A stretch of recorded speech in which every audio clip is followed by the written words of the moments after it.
Então, sobre este assunto, sobre esta pauta do nosso Breaking News de hoje, a gente conversa agora com o advogado criminalista, ele que também é professor da FGV, a Fundação Getúlio Vargas, Celso Vilardi. Professor, obrigada pela gentileza de estar conosco. Oi, bom dia, Elisa, tudo bem? Muito bem, muito bom poder ouvi-lo novamente e ter acesso a todo o seu conhecimento. Professor, naquele começo bem básico, qual que é a diferença dessa prisão de agora, de Daniel Silveira, para a anterior? O que muda exatamente e o que impacta o fim do foro privilegiado nesse caso? Por enquanto estamos diante de uma situação que ainda não está totalmente esclarecida, embora já se conheça a decisão do ministro, porque... Na verdade, essa medida foi decretada nos autos do processo em que ele foi efetivamente condenado pelo Supremo, mas, como todos nós lembramos, ele foi indultado pelo presidente da República, né? Na verdade, foi uma graça. A medida concedida foi a graça e não o indulto. E, portanto, na verdade, os efeitos da condenação deveriam se extinguir. Ocorre que existem petições discutindo no Supremo não só esta graça concedida para ele, como também o indulto que envolve a questão do Carandiru. E, portanto, na verdade, o Supremo está rediscutindo os limites ou a existência de limites ou não do presidente da República para decretar o indulto e a graça. Vai discutir isso em várias ações determinadas pela presidente Rosa. Ocorre que o ministro hoje decretou uma prisão por ele ter descumprido as medidas cautelares impostas em função da condenação, mas também fez efetivamente referência à eventual reiteração criminosa e também justificou uma busca e apreensão em função de novas palavras do deputado contra o Estado Democrático de Direito. E, professor, quais são os limites? Você é um deputado ou é um senador, você tem uma liberdade na fala, né? Você tem ali uma segurança para poder tratar de alguns assuntos. Mas qual que é o limite? Qual que é a regra e qual que é a exceção? Por que eu te pergunto isso?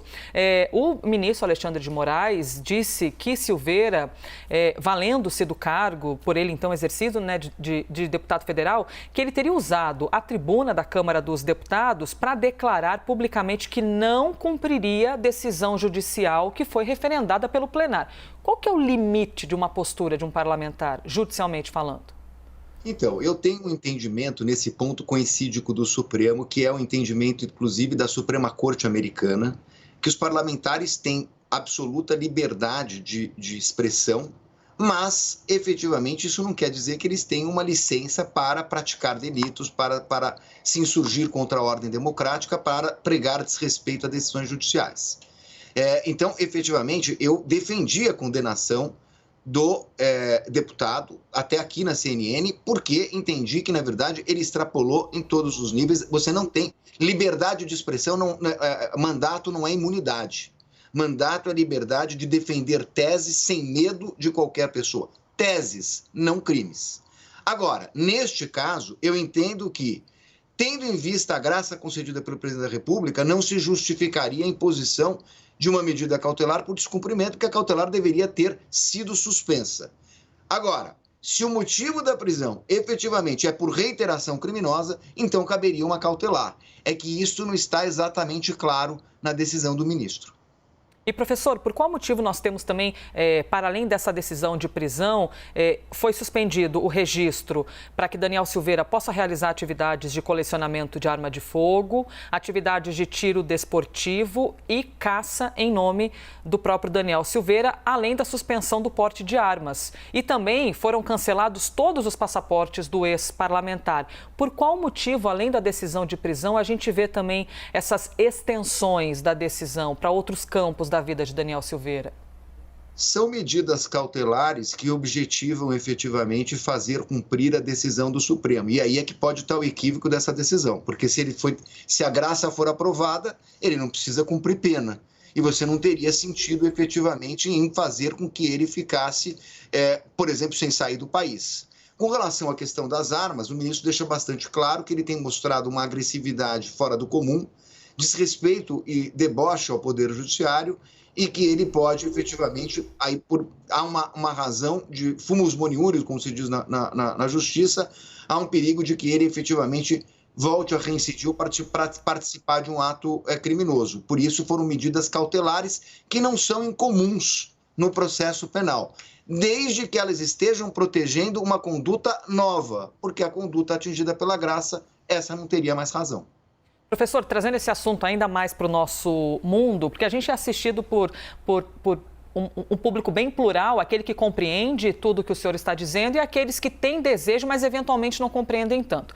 Um cidadão qualquer que queira questionar os limites do STF, que de repente não concorde com decisões, de que maneira, a gente falando em relação ao parlamentar, de que maneira ele pode confrontar o STF, além dessas posturas, por exemplo, de Daniel Silveira, de eu não vou seguir uma decisão judicial dizendo isso no plenário. E eu pergunto isso porque quando o presidente Jair Bolsonaro concedeu o indulto ou a graça, como o senhor acabou de explicar, isso foi no dia 21 de abril, menos de 24 horas depois do STF ter condenado o parlamentar a mais de 8 anos de prisão, com a acusação de que ele teria atentado contra a democracia. Bolsonaro disseram o seguinte, que concedeu essa graça para dar um exemplo ao STF. Eu gostaria de ouvir o senhor sobre essa postura. Então, foi uma medida para dar um exemplo ao STF, mas é por esse caminho que a gente questiona uma Suprema Corte? Não, graça e indulto é uma liberalidade do presidente da República, né? O que ele disse a respeito, a adjetivação que ele utilizou, a motivação, isso não importa. Constitucionalmente, indulto e graça é um favor que o presidente da República está fazendo a uma pessoa. E pode fazê-lo, certo? É algo legal, pode fazê-lo. Pode estar na Constituição. É, na verdade, efetivamente, uma liberalidade do presidente da República. Agora, com relação a essa questão que você coloca para o público, ela é muito interessante, porque é o seguinte, é óbvio que eu posso manifestar a minha expressão, você pode manifestar você tem liberdade de expressão, nós podemos falar o que nós quisermos. Agora, nós não podemos, como disse um velho juiz da corte americana, quando essa tese foi discutida lá há muitas décadas, você não pode gritar fogo no cinema. Né? Porque se você gritar fogo no cinema, você pode causar um caos, pode alguém pisotear, etc. e tal. Então, assim, eu posso criticar o Supremo. Aliás, eu estou fazendo isso aqui agora. Eu não gostei de parte da decisão. O que eu não posso é agredir um ministro, eu não posso pregar a violência, eu não posso incitar o crime, porque aí eu não estou tendo liberdade de expressão. Esse negócio de dizer que você pode dizer o que você quer no limite da calúnia, injúria e difamação é uma bobagem. Tem crime de ameaça no Código Penal. Se eu te ameaçar agora, eu estou praticando um crime. Eu tenho liberdade de falar o que eu quiser, mas eu tenho que responder criminalmente por isso. Ameaça é crime, instigação ao suicídio é crime. Então, criou-se com esse antagonismo que nós estamos vivendo no Brasil, uma tese que você pode falar qualquer coisa. Não pode. Você pode falar aquilo que esteja nos limites da lei. Então, o deputado, ele tem, em função da história da imunidade que vem do direito inglês, direito de se manifestar livremente em relação a qualquer posição que ele tenha parlamentar, mas não pode pregar morte de ministro, desobediência do Supremo Tribunal Federal, fechamento do Supremo Tribunal. Isso não é liberdade de expressão. Isso perpassa para uma outra coisa, que é o abuso da liberdade de expressão na prática de um crime. Ouvimos mais uma vez Celso Vilardi, ele que é advogado criminalista e também professor da Fundação Getúlio Vargas. Professor, já falei isso outras vezes, reitero aqui, obrigada por ser tão claro e conseguir colocar de uma maneira tão coloquial um assunto de tamanha complexidade. Obrigada mais uma vez pela entrevista.